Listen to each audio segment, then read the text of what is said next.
യാത്രക്കാരായ ആൾക്കാരെ സംബന്ധിച്ചിടത്തോളം അവർ നോമ്പ് ഒഴിവാക്കലാണ് ഏറ്റവും നല്ലത്. അവർ നോമ്പ് ഒഴിവാക്കലാണ് നല്ലത്.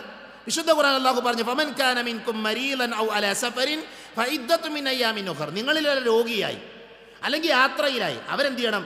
ആ നഷ്ടമായ നോമ്പ് മറ്റൊരു ദിവസം നോറ്റ് വീട്ടുക എന്നുള്ളതാണ്. അപ്പോൾ യാത്രക്കാർക്ക് ഏറ്റവും അഫ്ളൽ എന്താ? നോമ്പ് ഒഴിവാക്കലാണ്. എന്താണ് യാത്ര എന്ന് പറഞ്ഞാൽ? ഒരു യാത്ര എന്ന് പറഞ്ഞാൽ ജമ്മും കസുറുമാക്കാൻ അനുവദിക്കപ്പെട്ട ദൂരം നമ്മൾ യാത്ര ചെയ്യുന്നുണ്ട് എങ്കിൽ അതിനെ യാത്രയായി പരിഗണിക്കാം. അതിനെ യാത്രയായി പരിഗണിച്ചിട്ട് എന്ത് ചെയ്യുക? നമുക്ക് നോമ്പ് ഒഴിവാക്കാം. പക്ഷേ ആ നോമ്പ് എന്ത് ചെയ്യണം? മറ്റൊരു ദിവസം നോറ്റ് വീട്ടണം. യാത്രക്കാർ നോമ്പ് ഒഴിവാക്കലാണ് അഫ്ളൽ എന്ന് നബി സല്ലല്ലാഹു അലൈഹി വസല്ലമ നമ്മളെ പഠിപ്പിച്ചത് നമുക്ക് കാണാൻ പറ്റും. ഫിഖഹിയായ മസലയാണ്. ധാരാളം കാര്യങ്ങൾ പണ്ഡിതന്മാരിൽ അതിൽ ചർച്ച ചെയ്തത്. ഞാനതിൻ്റെ ആ ഒരു പുറംഭാഗം മാത്രം പറയണം. യാത്രക്കാർക്ക് ഏറ്റവും നല്ലതെന്താ? നോമ്പ് ഒഴിവാക്കലാണ്. അവരാ നോമ്പ് നോറ്റ് വീട്ടണം. എന്നാൽ ഒരാൾക്ക് കഴിയും, നമ്മൾ പോകുന്ന യാത്രയിൽ നോമ്പിനെ ഒഴിവാക്കേണ്ട ആവശ്യമില്ല, എനിക്കതിന് കഴിയും, തോക്കത്തുണ്ട്, അയാൾക്ക് നോമ്പ് നോൽക്കുക, പ്രശ്നമൊന്നുമില്ല. അയാൾക്ക് നോമ്പ് നോൽക്കൽ അനുവദനീയമാണ് എന്നും പണ്ഡിതന്മാർ നമ്മളെ പഠിപ്പിച്ചിട്ടുണ്ട്.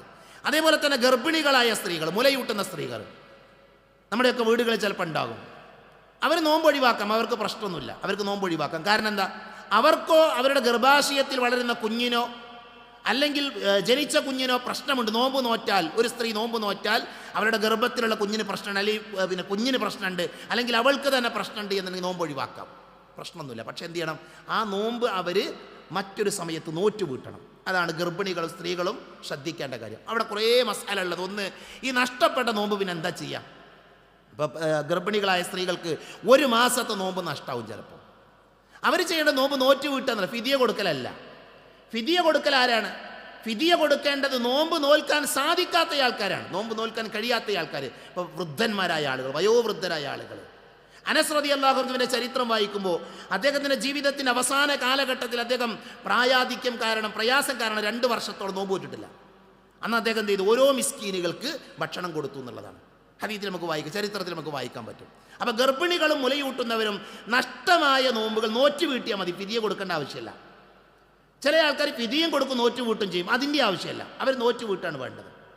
മനസ്സിലായി? നോറ്റ് വീട്ടാണ് വേണ്ടത്. എപ്പോൾ നോറ്റ് വീട്ടണം? അവിടെ ഒരു ചർച്ച ഉണ്ട്.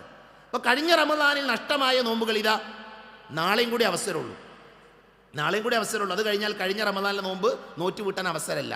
എന്നാൽ അനിവാര്യമായ കാരണമുണ്ടെങ്കിൽ എന്ത് ചെയ്യുക? അവർക്ക് ഈ റമദാൻ കഴിഞ്ഞിട്ട് നോറ്റ് വീട്ടാം. കാരണം ഉണ്ടാവണം. ഒരു കാരണമല്ലാതെ എന്ത് ചെയ്യാൻ പാടില്ല? 1 വർഷത്തിലധികം നഷ്ടമായ നോമ്പുകളെ നീട്ടിക്കൊണ്ടാൻ പാടില്ല. 1 വർഷത്തിലെ നോമ്പ് അവർ നിർബന്ധമായും അടുത്ത നോമ്പിൻ്റെ മുമ്പ് നോറ്റ് വീട്ടണം. ആയിഷ റളിയല്ലാഹു അൻഹ പറയുന്നുണ്ട്, നബി സല്ലല്ലാഹു അലൈഹി വസല്ലമയുടെ സാന്നിധ്യം കാരണം എനിക്ക് നഷ്ടമായ നോമ്പുകളൊക്കെ ഞാൻ ശഅബാനിലാണ് നോറ്റ് വീട്ടിയിരുന്നത് എന്ന്. മനസ്സിലായില്ലേ? അതുകൊണ്ട് തന്നെ ഗർഭിണികളും മുലയൂട്ടുന്നവർക്ക് അനിവാര്യമായി നോമ്പ് ഒഴിവാക്കേണ്ടവരാണ് എങ്കിൽ ഒഴിവാക്കാം. പക്ഷേ ആ നോമ്പ് എന്ത് ചെയ്യണം? അവർ പിന്നീട് നോറ്റ് വീട്ടുകയാണ് വേണ്ടത്. അവർ ഫിദിയ കൊടുക്കേണ്ട ആവശ്യമില്ല എന്നാണ് പ്രബലമായ അഭിപ്രായം.